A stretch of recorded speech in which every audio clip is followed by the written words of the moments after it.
Hello दोस्तों, आज के इस वीडियो में 3 महत्वपूर्ण प्रश्न बताने जा रहा हूं, जो इस प्रकार के प्रश्न group D, NTPC, ALP, SSC, bank एवं अन्य सभी परीक्षाओं में पूछे जाते हैं। तो वीडियो को अंत तक जरूर देखिएगा, बहुत ही मजा आने वाला। तो चलिए प्रश्न की ओर चलते हैं। देखिए प्रश्न है 5 सेंटीमीटर लंबाई, 10 सेंटीमीटर चौड़ाई और 15 सेंटीमीटर ऊंचाई वाला एक बॉक्स बनाने के लिए प्लास्टिक शीट का क्षेत्रफल ज्ञात कीजिए। ध्यान से समझिए। यहाँ पर सबसे पहले हम कोई बॉक्स बनाते हैं पहले, ठीक। इस बॉक्स का देखिए, ये जो है ये लंबाई हो गया, तो ये लंबाई कितना है 5 सेंटीमीटर, और ये जो है ये क्या है चौड़ाई है, तो इसका कितना है 10 सेंटीमीटर, और ये जो है ये क्या है ऊंचाई है, इसका लंबाई कितना है 15 सेंटीमीटर। हमें निकालना है सीट का क्षेत्रफल। तो देखिए जैसे ये सीट हो गया और नीचे वाला ये हो गया, तो देखिए दोनों समान सीट है, तो 2 गुने देखिए इसका क्षेत्रफल निकाल के 2 से गुना करेंगे, इसीलिए 2 इंटू क्षेत्रफल बराबर हो जाएगा, क्षेत्रफल बराबर 2 इंटू लंबाई और चौड़ाई को गुना कर दीजिए, जोड़। ये लंबाई हो गया और ये चौड़ाई हो गया, तो देखिए 2 सीट का आ गया।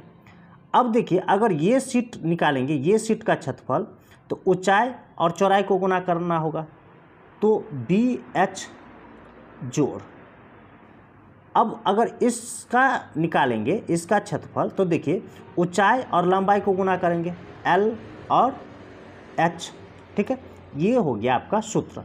अगर सूत्र नहीं याद है तब क्या करेंगे, देखिए सूत्र ये नहीं याद है तो क्या करेंगे, ध्यान से समझिए। ये देखिए क्या करेंगे, लंबाई लीजिए, चौड़ाई लीजिए और ऊंचाई लीजिए। तो लंबाई कितना है 5, चौड़ाई कितना है 10 और ऊंचाई कितना है इसमें 15। ये देख लीजिए 5, 10, 15 ये है ना, ठीक। अब देखिए क्या करना है, ध्यान से समझिए।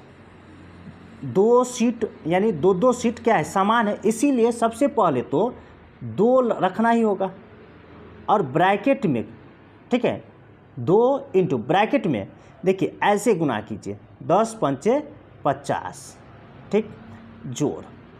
अब देखिए ऐसे गुना कीजिए, 10 गुने 15 तो 150, ठीक, और जोड़।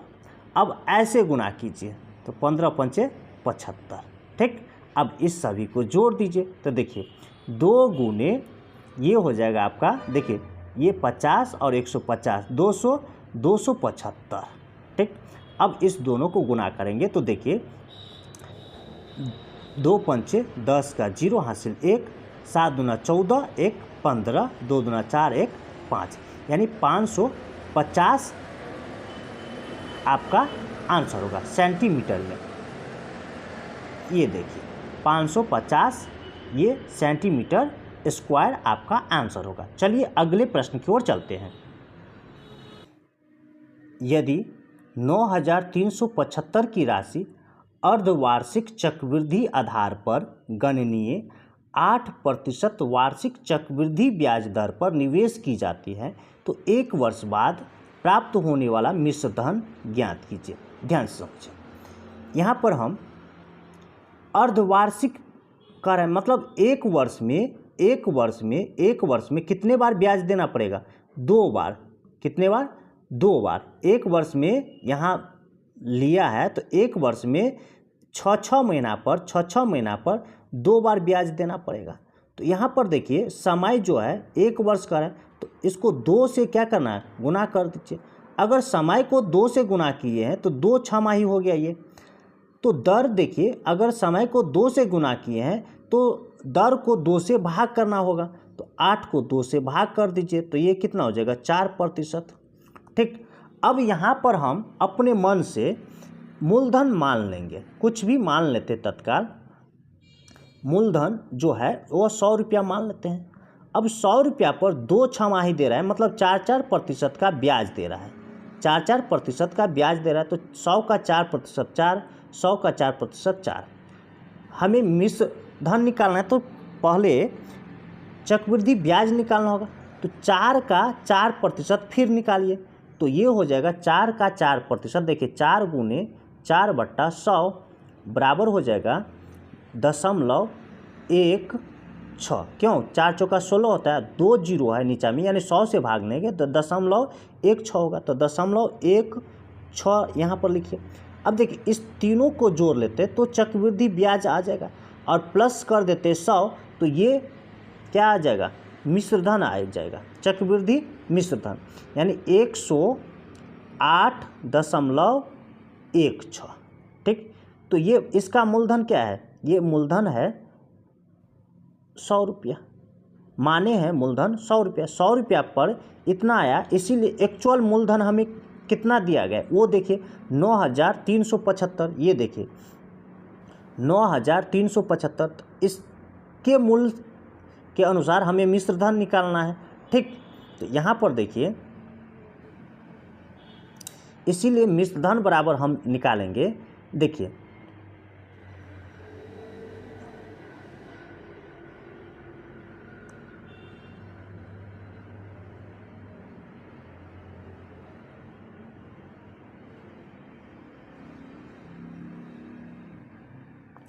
देखिए 100 रुपया का मूलधन जो है, मिश्र धन कितना है? 108.16।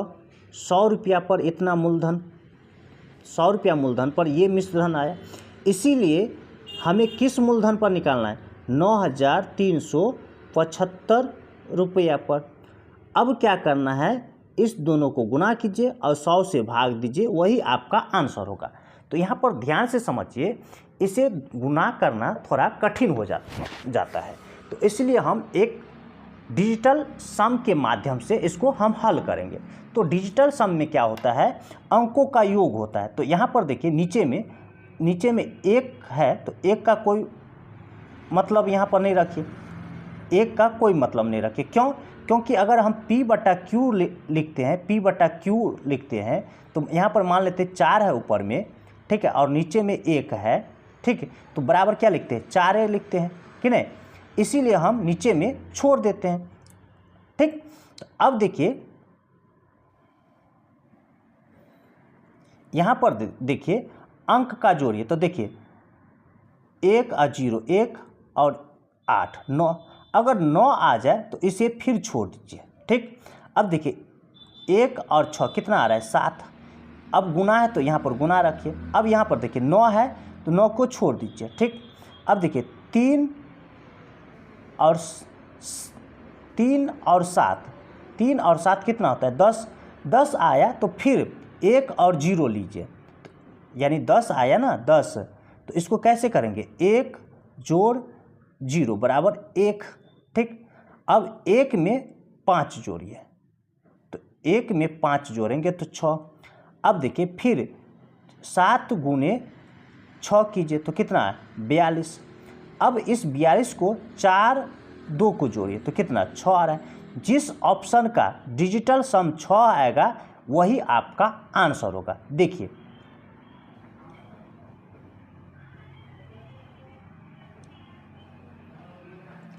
यहाँ पर 1 और 4, 5 और 3, 8, इसका 8 आ रहा है, मतलब ये ऑप्शन नहीं होगा।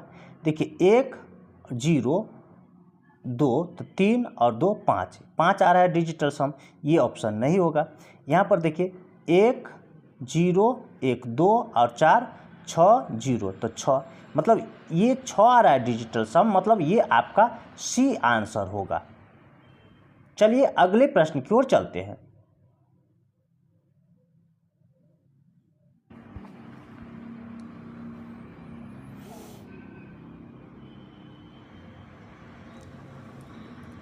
$275 के अंकित मूल्य वाली किसी वस्तु को 5% छूट पर बेचा जाता है। विक्रेता को फिर भी 4.5% का लाभ होता है। उसने इसके लिए कितना भुगतान किया? यहाँ पर हमें निकालना होगा क्या?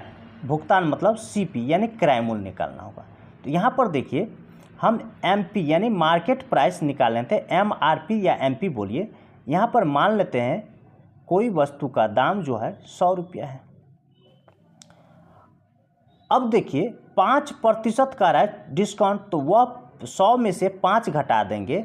देखिए 100 रुपया का वस्तु है, 5 रुपया छूट दे रहा है, मतलब क्या 100 में से 5 घटा दीजिए तो 95, यानी वह वस्तु 95 में बेच रहा है। अब यहाँ पर ध्यान दीजिए, फिर भी कह रहा है कि विक्रेता को 4.5% का लाभ होता है। तो यहाँ पर समझिए कि कोई वस्तु का दाम जो है खरीद मूल्य 100 रुपया है, ठीक। अगर 4.5 लाभ का रहा है, मतलब 100 रुपया का वस्तु जो है 4.5 रुपया का लाभ हुआ, मतलब जोड़ दीजिए, तो यहाँ पर सेलिंग प्राइस जो हो जाएगा वह हो जाएगा आपका, देखिए 104.5 का, क्या हो जाएगा 104 रुपया, 104.5 रुपया का सेलिंग प्राइस हो गया। हमें क्या निकालना है, कॉस्ट प्राइस। तो यहाँ पर देखिए ये तो माने हैं मार्केट प्राइस, ये हम मान लिए हैं, लेकिन एक्चुअल मार्केट प्राइस 275 है। ये एक्चुअल मार्केट प्राइस जो है यहाँ पर 275 है। तो हम सबसे पहले यहाँ से सेलिंग प्राइस निकालेंगे एक्चुअल में। सेलिंग प्राइस क्या है एक्चुअल में, तो यहाँ पर देखिए,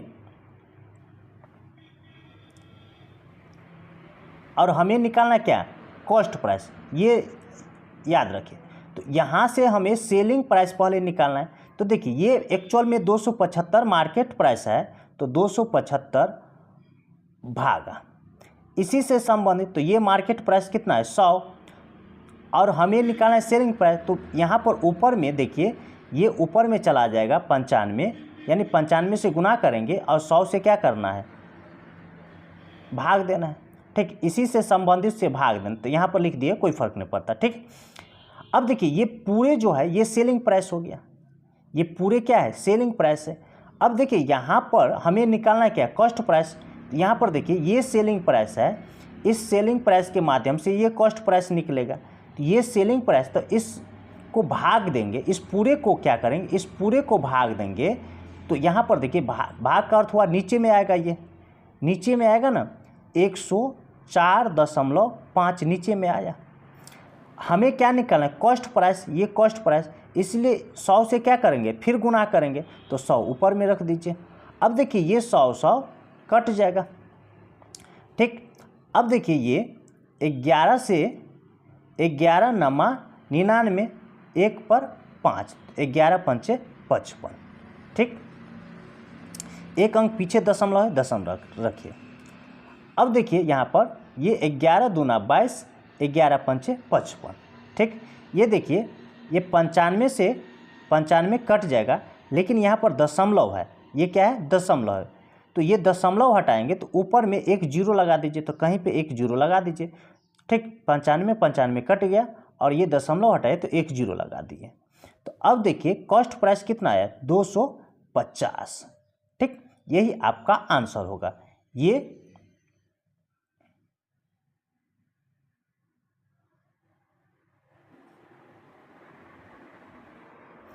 आपका ए आंसर होगा।